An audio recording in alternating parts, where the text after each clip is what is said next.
হরিনামটা দেবে কে? কোন পিছে যাচ্ছেন তার কর্ণে হরিনামটা কে দেবে? দিয়েছিলেন এক ভক্ত, সে কিন্তু হরিনাম দেবেন না, কোনদিন হরিনাম দেবেন না। তিনি জগন্নাথ মন্দিরে গিয়েছিলেন ভ্রমণ করতে। আমরা তীর্থে যাই না ঘুরতে, সেরকম তীর্থে তিনি গিয়েছিলেন। তীর্থে গিয়ে তিনি মনে মনে চিন্তা করলেন, একটা সবাই যখন এসেছেন সমুদ্রে ডুব দিতে, আমি একটা সমুদ্রে ডুব দিই। ঠিক সমুদ্রে ডুব দিয়েছেন। আমা যেখানে ভক্ত থাকে সেখানে ভক্তি কিন্তু উজাড় হয়ে যায়। দেখে দেখে ভক্ত হওয়া যায়। এখন দেখে দেখে সব ভক্ত হচ্ছেন। ভক্ত কিন্তু কাউকে করতে হয় না।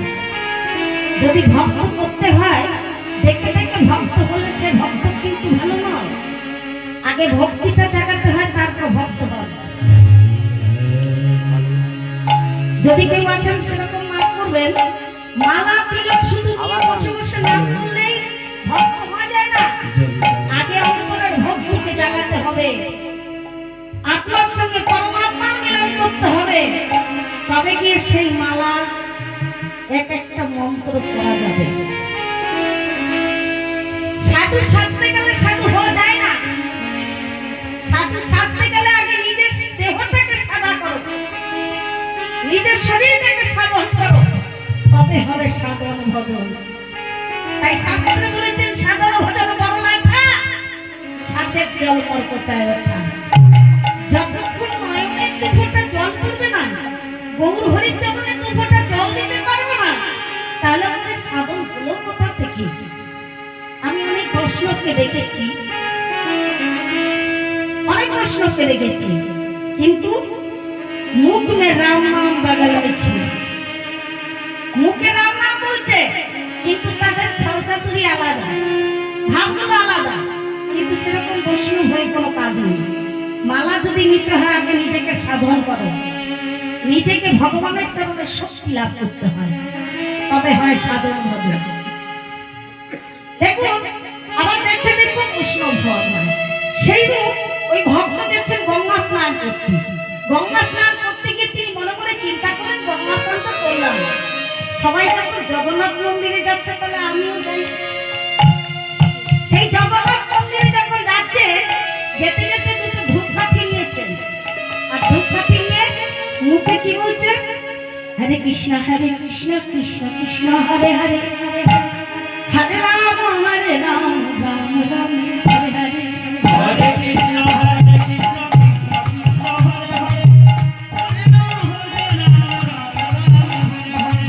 Hare Krishna, Hare Krishna, Krishna Krishna, Hare Ram, Hare Ram,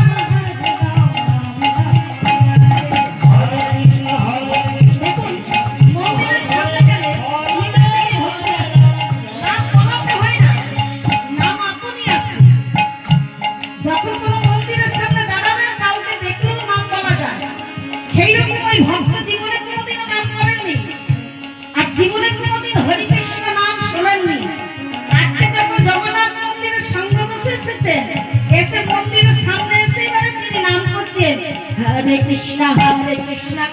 Hare Krishna, Hare Krishna, Krishna Krishna, Hare Hare, Hare Ram, Hare Ram,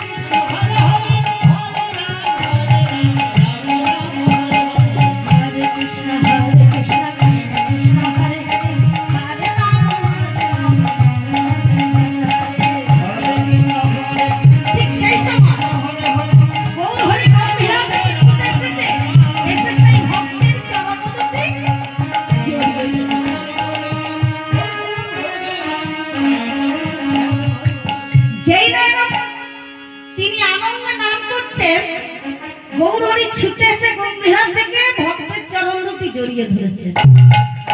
তাহলে কেমনই ভক্ত ছিলেন, কেমনই ভগবান বলুন তো। ছুটে এসে যেই না চরণ দুটি ধরেছেন, এবার সেই ভক্ত চমকে গেছে নাকি? আপনি একটা বৈষ্ণব হয়ে আমার চরণ করবেন না। বললেন বাবা তুমি যে নাম করছো এই যে কৃষ্ণ নাম আরেকবার শোনাও না। আমি অনেক দিন এই কথা কখনো নাম শুনতে পাইনি, একটু শোনো, একবার বলো, একবার বলো, আরেকবার বলো হরে কৃষ্ণ। ভক্ত বলছেন আমি কোনোদিনও নাম করিনি, আজকে ভাবে পড়ে বিবর হয়েছি, তবে জানি না আমি ঠিক নাম করেছি কিনা, কিন্তু আমার অপরাধ করবেন না, আপনি আমার চরণ দুটি ছেড়ে দিন। তাহলে গৌর হরি ভাবটা কেমন ছিল মা? চৈতন্য চরিতামৃতে কলম দিয়েছেন তিনাদপি শ্রীচৈতন্য তরণরূপে শ্রেষ্ঠতা অমানে না মান্যের কীর্তনিয়া সদা হরি। যিনি মানের যোগ্য নয় গৌর ভক্তি তাকে সম্মান দিয়ে জড়িয়ে ধরেছেন চরণ দুটি, চরণ আর ছাড়ছেন না। ভক্ত বলছেন আরে কি আশ্চর্য, আপনি চরণ দুটি ছাড়ুন না। গৌর হরি বলছেন আরেকবার বলো, আরেকবার কৃষ্ণ নাম বলো। যেই না বলেছেন আরেকবার কৃষ্ণ নাম বলো। আমা এখন যদি আপনার চরণ দুটো আমি জড়িয়ে ধরি আপনি কি বলবেন বলুন তো? না জানলেও বলতে হবে, তাই তো? তাই না? না জানলেও নাম বলতে হবে। তাহলে সবাই মিলে একবার বলুন হরে কৃষ্ণ হরে কৃষ্ণ কৃষ্ণ কৃষ্ণ হরে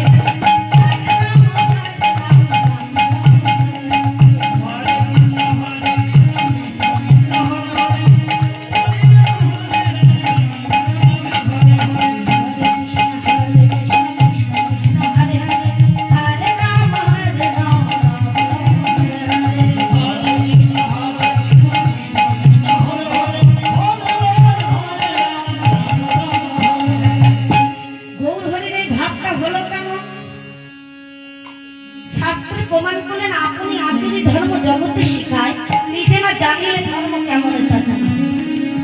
আমি যদি আপনাদের চরণ তলে না যেতে পারি তাহলে কি করে আপনাদের শেখাবো যে আপনারা আসুন গৌর হরির চরণ তলে? ঠিক সেই রকম গৌর হরি নিজে আচরণ করে ভক্তকে নাম পাওয়ার জন্য উত্তপ্ত করছে। তাহলে কেমন ছিলেন? হাতে ধরে পায়ে পড়ে বিনয় করে এই কলির জীবকে উদ্ধার করেছে। দেখুন অনেক অনেক গানের মুখে শোনা যায় ভগবান শ্রী চৈতন্য মহাপ্রভু রাধা কৃষ্ণের মিলিত তনু নয়, সে কৃষ্ণ নয়। সে যদি কৃষ্ণ না হবে এত জগৎকে উদ্ধার করলো কি করে? এই নাম কি কেউ ছিল জানতো? এই হরিনাম কেউ জেনেছিলেন?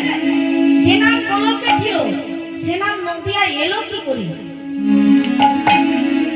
গৌর হরি যদি আমাদের ভগবান না হবে এই নাম এলো কি করে? এই নাম পেলাম কোথায়? গৌর হরি বলেছিলেন আমার মনের বাসনা পূর্ণ হয়নি। তাহলে কি বাসনা পূর্ণ হয়নি? বলে রাধে এই বৃন্দাবনে আমার তিনটি বাসনা পূর্ণ হয়নি। তিনটি বাসনা কি? রাধা ভাব, হরি ভক্তি আর এই কলির জীবের নিষ্ঠা। এই তিন বাচ্চা পুরানোর জন্য আমি নদিয়ায় হব অবতার। গোবিন্দের গো আর রাধারানীর রা হয়েছেন কেন? রাধারানীর রাটা দিলেন কেন? সেই রাধাই অঙ্গের যে রূপ সেই রূপটা গৌরের অঙ্গে এসেছিলেন। অন্তে কৃষ্ণ বাইরে গোরা। তাই ভাবপ্রেমে মাতোয়ারা হয়ে গৌর হরি বলছে কোথা কাহা মোর রুক্মিণী কাহা সত্যভামা, কোথায় আমার বৃন্দাবনে মথুরা, কোথায় আমায় বলে রে আমি কোথায় গেলে আমার রাধারানী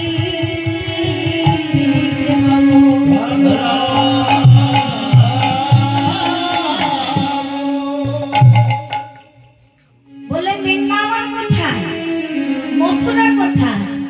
রামানন্দ একবার বলো না আমি কোথায় আমার রুক্মিণী, কোথায় সত্যভামা?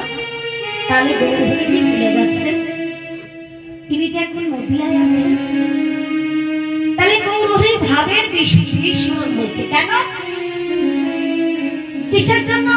কারণ দেখুন, আমরা যখন কোনো কর্মে বিভোর হয়ে যাই তখন কিন্তু আমাদের ভাবের বিভোর হয়।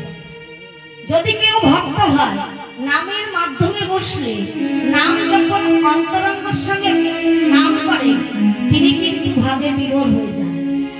সেই রূপ গৌর হরি আমার অন্তরঙ্গের ভক্তদের পেয়েছে, তাই কি করছে? ওরে অন্তরঙ্গ লইয়া